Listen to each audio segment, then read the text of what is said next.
আসসালামু আলাইকুম। সকলে কেমন আছেন? কাছে দূরে যে যেখান থেকে দেখছেন, আশা করি সকলে খুব খুব ভালো আছেন। আজকেও একটা নতুন ভিডিও নিয়ে আসছি, আর আমরাও আল্লাহর রহমতে খুব খুব ভালো আছি, আলহামদুলিল্লাহ। তো আপনাদের ভাইয়া কলকাতা থেকে আসার সময় অনেক ফল নিয়ে আসছিল। এটা রাত্রিতে নিয়ে আসছিল, তো আমি রাত্রিতে আর বার করি না, অনেক রাত হয়ে গিয়েছিল বলে। তো সকালে প্যাকেটগুলো খুলে বার করে নিচ্ছিলাম। উনি ফল নিয়ে আসছিল। এখন তো কমলা লেবুর সিজন, তো সেই জন্য অনেক কমলা লেবু নিয়ে আসছিল, আর আতা নিয়ে আসছিল, বড় বড় পাকা আতা নিয়ে আসছিল, আর এখানে শুকনো খাবার নিয়ে আসছিল। এই যে কতগুলো টপ বিস্কুট, টোস্ট আর চানাচুর, একই রকমের চানাচুর 2 প্যাকেট নিয়ে চলে আসছে। তো আমি সেটাই দেখছিলাম, দেখে বললাম যে 2 প্যাকেট কেন নিয়ে আসছো? এক সপ্তাহের জন্য তো খাবার আরে নিয়ে আসো, তো একটা নিয়ে আসলেই হয়ে যেত। তো উনি হচ্ছে পুরো সপ্তাহে বাজার আমাকে করে দিয়ে যায়। এখানে দুধের প্যাকেট, তেল, ঝাল, মশলা সব কিছু কিনে এনেছিল। আর এখানে সবজি সেরকম কিছু আনতে বারণ করেছিলাম বলে সকালবেলা যেহেতু আবার বাজার গিয়েছিল, সকালে ঘুম থেকে উঠে উনি 7টার সময় বাজারে গিয়েছিল। তো এই যে বাজার থেকে শসা, লেবু, ধনেপাতা আর এই যে করবালা কড়াই নিয়ে আসছে। যেহেতু এখন এই শীতের সিজনে এই করবালা কড়াই এই সময়ই উঠে, খেতে অনেক মজা লাগে। সিদ্ধ করে বা ভেজে অনেকে খায়, যে যেরকম পছন্দ করে। তো আপনাদের ভাইয়া বাজারে দেখতে পেলে এই কড়াই নিয়ে আসে, উনি সিদ্ধ খেতে খুব পছন্দ করে। তো আমি দেখছিলাম, আর কড়াইটা বেশ ফ্রেশ ছিল। তো উনি বাজার থেকে একটা ফুলকপিও নিয়ে আসছিল। তো আমি বেশি সবজি আনতে বারণ করেছিলাম বলে বেশি কোনো সবজি নিয়ে আসেনি। উনি এই যে বিরিয়ানির চাল নিয়ে আসছে, আর এখানে গরুর মাংস, মুরগির মাংস এইসব নিয়ে আসছে। যেহেতু বললাম নি সারা সপ্তাহ আমি এইগুলো দিয়েই চালাবো, তো সেই জন্য উনি সারা সপ্তাহের বাজার করে দিয়ে যায়। এখানে এই যে মাংসগুলো নিয়ে আসছে, আমি বার করে নিচ্ছিলাম। উনি বলছিল খুলে দেখো ভালো দিয়েছে কি না। একবার খারাপও দিয়ে দেয়, তো একবার ভালোও দেয়। তো খুলে দেখছিলাম যা নিয়ে আসছে এটা কি আর ফেরত যাবে, এরকম বলছিলাম। তো ভালোই দিয়েছে। তো এখানে উনি 2 কেজির মতো গরুর মাংস নিয়ে আসছিল। এই যে বের করে দেখে নিচ্ছিলাম, ভালোই দিয়েছে মাংসটা। আর এখানে এই যে 500-র মতো কলিজা নিয়ে আসছিল, 500-র বেশিই হবে হয়তো। কলিজা, দিল কলিজা যেটাকে বলে, তো নিয়ে আসছিল। উনি পছন্দ করে বলে এটা প্রায় নিয়ে আসে, তো সেই জন্য এটা বার করে নিচ্ছিলাম একসাথে। আর এই যে মুরগির মাংস নিয়ে আসছে, 1 কেজির উপরে হবে হয়তো। আমাদের এখানে কাটায় বিক্রি হয়, তো সেই জন্য কাটা কিনে নিয়ে আসছিল। কাটা গোটা যে যেরকম নিতে পারে, যার যেরকম পয়সা সে সেরকমই নিতে পারে। অনেক জায়গায় শুনেছি নাকি কেটে বিক্রি হয় না, তো আমাদের এখানে ওগুলো কোনো সমস্যা হয় না। যার যতটা দরকার সে নিতে পারে, সে 100 টাকারও নিতে পারে, 200 টাকারও নিতে পারে, এরকম নিতে পারে। যার যেরকম ক্ষমতা সে সেরকম কিনে খেতে পারে। তো সব কিছু বার করে নিচ্ছিলাম, যেহেতু আবার সব কিছু তুলে গুছিয়ে নিতে হবে, যেখানকার জিনিস সেখানে নিয়ে রেখে দিতে হবে। এই যে শীতের জন্য বোরো প্লাস, বোরোলিং এসব নিয়ে আসছিলো। এখন শীতকাল যেহেতু পড়ে গিয়েছে, তো ফলগুলো আর ফ্রিজে ঢোকাবো নি, বাইরে রেখে দেবো। আর মাংসগুলো কেটে কুটে নেবো, যেহেতু সকালবেলা বললাম না, তো সব কিছু কাজ কাম সেরে আমি এখানে এই যে পরোটা বানাচ্ছিলাম। আপনার ভাইয়াকে একটা পরোটা সেঁকে দিচ্ছিলাম। উনি যেহেতু বললাম ভাত খাই, পরোটা খেতে চায় না, তো উনি বলছিল আটার পরোটা করে দিলে খাবো, ময়দার জিনিস খাই না আর তেলেরও জিনিস খাই না বলে ওনাকে এই যে ঘি দিয়ে সেঁকে দিচ্ছিলাম। উনি এই যে রাইমুনের ঘি নিয়ে আসছিলো, ঘিটা খুব ভালো ছিল, খুব ভালো গন্ধও ছিল ঘিটাতে। তো এই যে রাতের বেলা গরুর মাংস আলু দিয়ে রান্না করেছিলাম, সেটাই ছিল। ওনাকে গরম করে পরোটার সাথে দেবো বলে বার করে দিচ্ছিলাম। 2টো পরোটা দিয়েছিলাম, তো উনি খেয়েছিল। পরোটা যেহেতু ঘি দিয়ে সেঁকে দিয়েছিলাম বলে খেয়ে নিয়েছিল, বলছিল ভালো লাগছিল। আর মেয়ে যেহেতু ঘি দিয়ে পরোটা খাবে না, তো ওকে সয়াবিন তেল দিয়ে সেঁকে দিয়েছিলাম।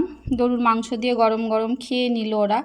আর আমি সেদিকে রান্না বাড়া করবো বলে ব্যবস্থা করছিলাম, যেহেতু আপনাদের ভাইয়া বিরিয়ানি খাবে বলছিল, তো আমি চুলোয় রান্না করব, তো তাড়াতাড়ি চুলোটা ধরিয়ে দিচ্ছিলাম। এই যে চুলোটা ধরিয়ে দিয়ে এখানে কাটাকুটি করে রেখেছিলাম, তো আলু সেদ্ধ করতে বসিয়ে দিলাম। যেহেতু বিরিয়ানি খাবে, আর আপনাদের ভাইয়া তো সপ্তাহে 1বার হোক 2বার হোক ওনার বিরিয়ানি খুব পছন্দ, তো খাই, আমি বানিয়ে দিই যেহেতু। তো এই যে সিদ্ধ হয়ে গেছিলো এখানে। আপনাদের ভাইয়া এই যে আতাটা খাচ্ছে।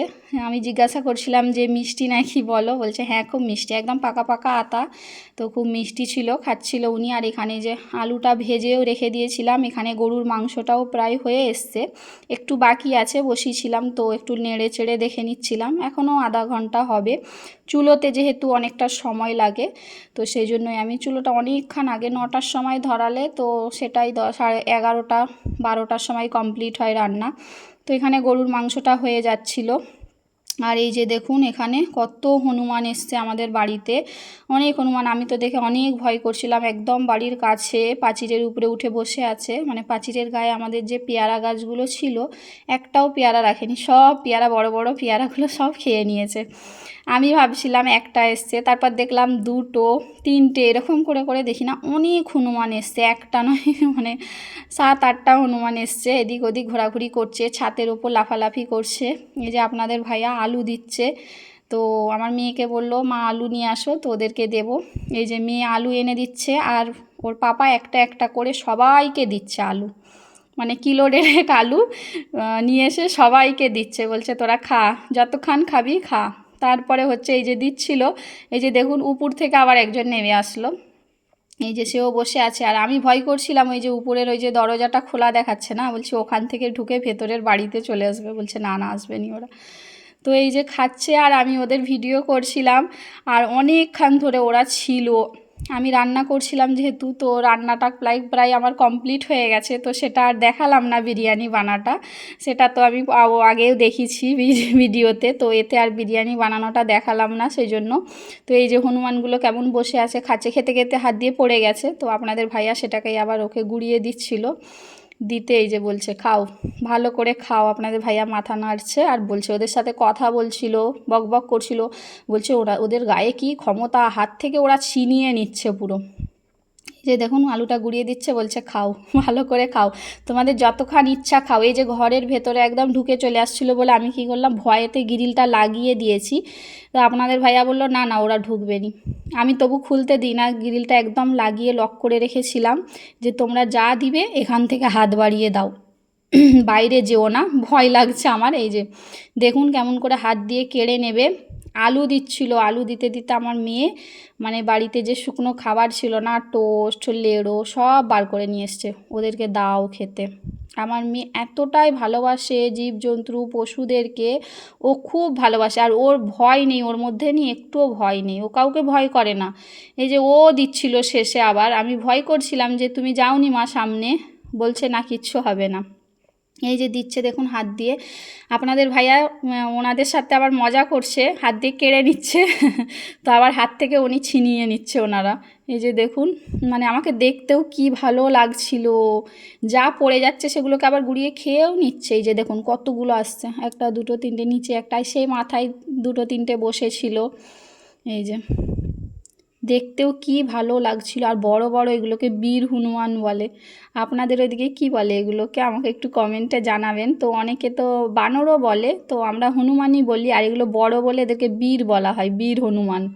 এই যে দেখুন আমিও তারপর ইয়ার্কি করছিলাম, ভয়টা একটু কেটে গিয়েছিল। এই যে কেমন করে এই যে দাঁত খেঁচাচ্ছে আমাকে, আমি হাত দিয়ে কেড়ে নিচ্ছিলাম বলে এই যে দাঁত খেঁচিয়ে আবার দেখাচ্ছে দেখুন। তারপরে আমার মেয়ে ডিবের সুদ্দন বার করে নিয়ে আসে, সবগুলোকে পুরো ডিবের টোস্ট বিস্কুট সব বসিয়ে বসিয়ে খাইয়েছে। এই যে দেখুন, এই যে বিস্কুটকে রেখেছে, লেড়ো টোস্ট সব বার করে দিয়েছে, বলছে ওরা খেতে পছন্দ করে নাকি দেখি, তো নিয়ে কুটুর কুটুর করে অনেক খান দিয়ে খাচ্ছে। দেখতে যে কি ভালো লাগছিল, মাশাআল্লাহ, দেখে অনেক সুন্দর লাগছিল। আমি ভাবছিলাম যে চিড়িয়াখানায় যাবার কি দরকার, এই যে ঘরের সামনে এসে এই যে দেখুন একদম গ্রিলের উপরে উঠে হাত থেকে কেড়ে নেবে। সবগুলো এমন ভাব করছিল যে মানে বাড়ির ভেতরে ঢুকে যাবে একদম, গ্রিল ধরে তারপরে লাড়ালাড়ি করতেছিল এবং গ্রিল ধরে লাড়াচ্ছিল যে গ্রিলটা খুললে ওরা ভিতরে ঢুকবে। এই দেখুন হাত দিয়ে কেমন কেড়ে কেড়ে খাচ্ছে, আপনাদের ভাইয়া ওনাদের সাথে ইয়ার্কি করছে, হাত দিয়ে একবার করে কেড়ে নিচ্ছে, তো দাঁত দেখাচ্ছে, দাঁত খিচোচ্ছে। আপনাদের ভাইয়া বলছে যে এই সময় যদি বাড়িতে কলা থাকতো খুব ভালো হতো, কলা থাকলে ওরা কলাগুলো মন ভর্তি করে খেত। ওরা আমার পিঁপে গাছের একটাও পাতা রাখেনি, কিন্তু পিঁপে খাই না, গাছেতে সব পিঁপে আছে, পিঁপে গাছের পাতাগুলোকে সব মুচড়ে খেয়ে নিয়েছে। আর পেয়ারা তো একটাও পেয়ারা রাখেনি, প্রাচীরের গায়ে যত পেয়ারা ছিল সব খেয়ে নিয়েছে। এই যে দেখুন আমার মেয়ে তো বিস্কুট লেড়ো যা বলছে সব নিয়ে এসে দিচ্ছে। আর এই যে বাপ মেয়ে প্রায় কিলো দেড়েক আলু খাইয়ে দিয়েছে, তো যত আলু ছিল সব বার করে দিচ্ছে, বলছে যা আলু আছে বার করে দাও, আমি আবার বাজার থেকে তোমাকে কিনে এনে দেবো, ওরা খাক। ওরা মানে কতদিন পর এসেছে আমাদের বাড়িতে, অনেক দিন পরে। যে দেখুন পুরো দাঁড়িয়ে পড়েছে, পুরো বাচ্চা ছেলেদের মতো লাগছে, আর দেখতে তো কি কিউট লাগছিল। এই যে আপনাদের ভাইয়া কেমন ইয়ার্কি করছে দেখো ওনাদের সাথে। তো আমার রান্নাটা তো ওইদিকে হয়ে গিয়েছিল, তারপর ওরা আস্তে আস্তে চলে গিয়েছিল, আমরা গোসল টোসল সেরে নিয়েছিলাম। এই যে এখানে বিরিয়ানিটা হয়ে গিয়েছিল। তো বললাম যে যার নামাজ পড়ে নাও, আপনাদের ভাইয়া আমি নামাজ পড়ে দুপুরের খাবার সময় হয়ে গিয়েছিল, বিরিয়ানি বার করে নিচ্ছিলাম। তো তারপরে এই যে আমাদের ছাগলকে হচ্ছে যে খেতে দিচ্ছি এখানে। তো আপনাদের ভাইয়া বললো, আমি বার করছিলাম, আমাদের ভাইয়া বললো আগে ছাগলগুলো খেয়ে নেক তারপর খাবো, আমরা এখন খাবো না। এই যে এই ছাগলটা নতুন আমরা নিয়ে আসছি, এর নাম রেখেছি ববি। তো তারপরে এই যে ওদেরকে খেতে দিয়ে এসে তারপর আমি বিরিয়ানিটা বার করলাম। আপনাদের ভাইয়া বার করতে যাচ্ছিলাম, বললো বার করো না, একটু পরে বার করবে, ঠান্ডা হয়ে যাবে বার করলে। তো তারপরে এই যে বার করে নিয়েছিলাম, আর সে একটু স্যালাড করেছিলাম, স্যালাড বলতে শসাই কেটেছিলাম, লেবু ছিল, দিয়ে খাবারটা সেরে নিচ্ছিলাম। তো এতক্ষণ যারা ভিডিওটা দেখছেন সকলকে অসংখ্য ধন্যবাদ। যারা এখনও একটা লাইক দেননি, লাইক দিয়ে চ্যানেলটাকে সাবস্ক্রাইব করে নেবেন। আর সকলে ভালো থাকবেন, সুস্থ থাকবেন, আমাদের জন্য দোয়া করবেন। আল্লাহ হাফেজ।